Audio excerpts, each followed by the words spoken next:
ഒരു ചെറിയ ഗ്രാമത്തിൽ അർജുൻ എന്ന ദയയുള്ള ഒരു ബാലൻ താമസിച്ചു. ഒരു മഴയുള്ള സായാഹ്നത്തിൽ സ്കൂളിൽ നിന്ന് വീട്ടിലേക്ക് മടങ്ങുമ്പോൾ റോഡിന്റെ വക്കിൽ നിന്ന് ഒരു മൃദുവായ കരച്ചിൽ ശബ്ദം അർജുൻ കേട്ടു. അവൻ ചുറ്റും നോക്കി മഴയിൽ വിറയുന്ന ഒരു ചെറിയ നായക്കുട്ടിയെ കണ്ടു. നായക്കുട്ടി വിശന്നും പേടിച്ചും നിന്നിരുന്നു. അർജുൻ ദുഃഖിതനായി അത് സ്നേഹത്തോടെ എടുത്തു. അവൻ നായക്കുട്ടിയെ വീട്ടിലേക്ക് കൊണ്ടുപോയി തുണികൊണ്ട് തുടച്ച് വറ്റിച്ചു ചൂടുള്ള പാലം നൽകി. അന്നുമുതൽ നായക്കുട്ടി അർജുന്റെ ഏറ്റവും നല്ല സുഹൃത്തായി. അവൻ അതിന് ചിന്തു എന്നു പേര് നൽകി.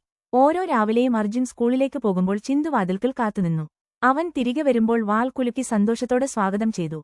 ഒരു ദിവസം നദിക്കരയിൽ കളിക്കുമ്പോൾ അർജുൻ ഒരു നനഞ്ഞ കല്ലിൽ വഴുതി വീണു. അവൻ സഹായത്തിനായി വിളിച്ചു. ചിന്തു ഉച്ചത്തിൽ കുരച്ചു സമീപത്തെ കർഷകരുടെ അടുത്തേക്ക് ഓടി. കുരച്ച ശബ്ദം കേട്ട് അവർ നദിക്കരയിലേക്ക് ഓടിയെത്തി അർജുനെ രക്ഷിച്ചു.